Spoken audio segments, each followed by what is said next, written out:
Good afternoon to you. Mark Sott with HurricaneTrack.com here with your Hurricane Outlook and discussion for Monday, October 23rd, 2017. There's not a lot to talk about, but we do have this one area down in the Caribbean Sea with a 40% chance of development over the next 5 days. It is not, to my knowledge, even an area of investigation yet or an invest. So it's still just an area to watch at the moment. This is what the wide shot of the Atlantic Basin looks like, the satellite loop.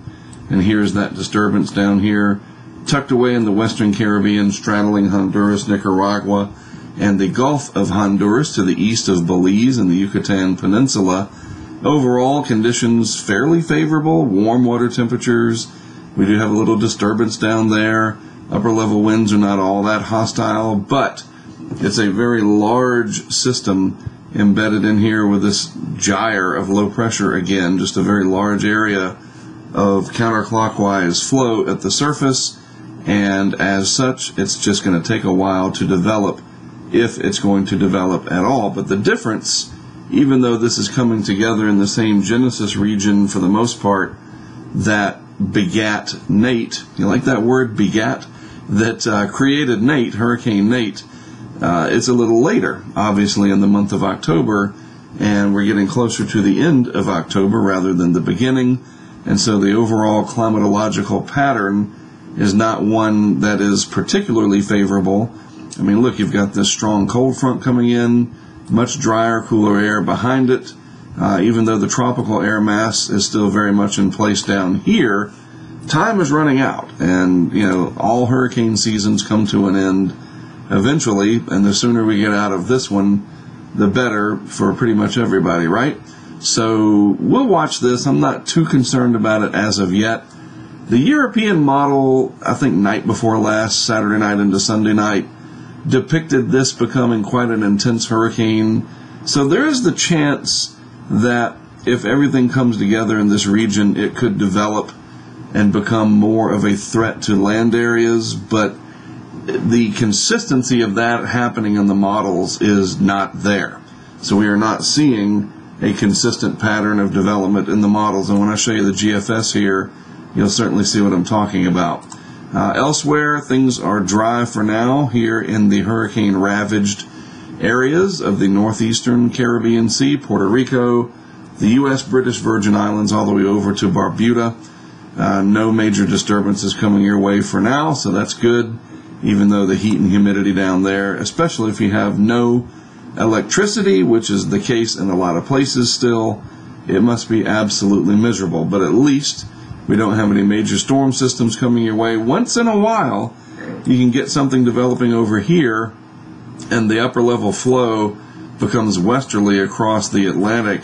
You remember 1999 with what we called wrong way Lenny, and there's been other examples where instead of curving up and out like this, sometimes these systems will form, mill around, and then head over this way. I am not seeing that from anything. I'm just pointing out, I guess, the obvious that it's good that we don't have anything like that. And there's a tropical wave down here interacting with some very strong upper level winds moving out across South America.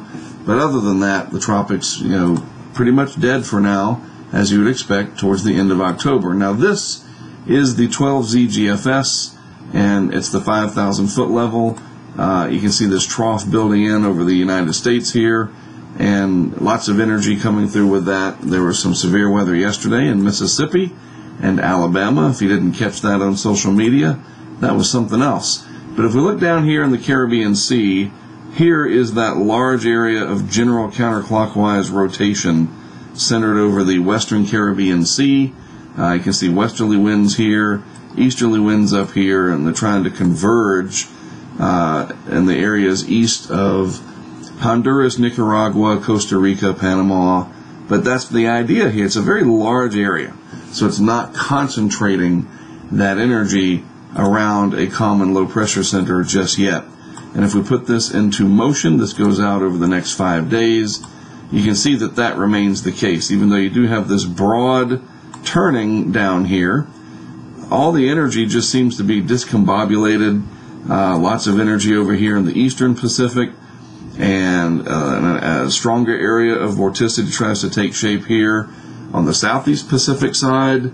Maybe a little bit of energy trying to come together in the Gulf of Honduras there, but you see just as well as I do, there's nothing that really comes out of it of any circumstance. Now, the concern would be, and just kind of again pointing out the obvious, let's go back to the last frame, I guess there's a chance that these two are not separate entities and that close together, and so we would just have one stronger system up here, or maybe a stronger system in the southeast Pacific, which is less likely this time of year, or just a large strung out area of energy all through here, bringing rainfall and other inclement weather, but nothing bundled and focused like a strong tropical storm or a hurricane. It's hard to figure this one out because it's later in the season. There's no clear signal.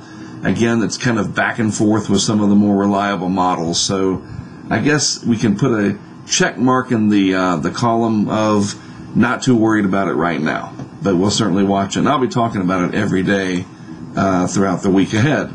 Meanwhile, in the western Pacific, we just had Typhoon Lan that weakened very, very quickly as it rounded the corner, and now it's way up here interacting with the westerlies. And another system is trying to develop, number 27 here in the western Pacific. And just to kind of show you what this looks like in the model plots, more than likely moving off to the northwest with a turn back out into the open Pacific without any direct impacts on Japan proper. But there are a lot of islands out there in the western Pacific, some of them rather small, and you never know. It's a pretty big spread, too, in the model guidance, as you can clearly see over the next 5 days. That's a big spread. So, the western Pacific usually runs its season. It can run all 12 months out of the year because water temperatures are so warm out there, but don't be surprised if it continues on into the early part of November with yet another typhoon, but I don't see anything too threatening, nothing for the Philippines, nor the 4 main islands of Japan either. So that's good news there. All right, so we'll keep an eye on what's happening in the Western Caribbean. We'll see what the models try to come up with over the next few days. There may be a couple of wild runs here and there. Don't hang your hat on any one particular deterministic run. We'll see what the long-term prognosis is from the consensus of the models. Let's see what they show together. And so far, like I said, no big deal as of yet. So that's good news. I'll leave you with good news this afternoon. All right, that's it from me for today. Thanks as always for tuning in. I am Mark Sudduth for HurricaneTrack.com. I'll be back with more for you tomorrow.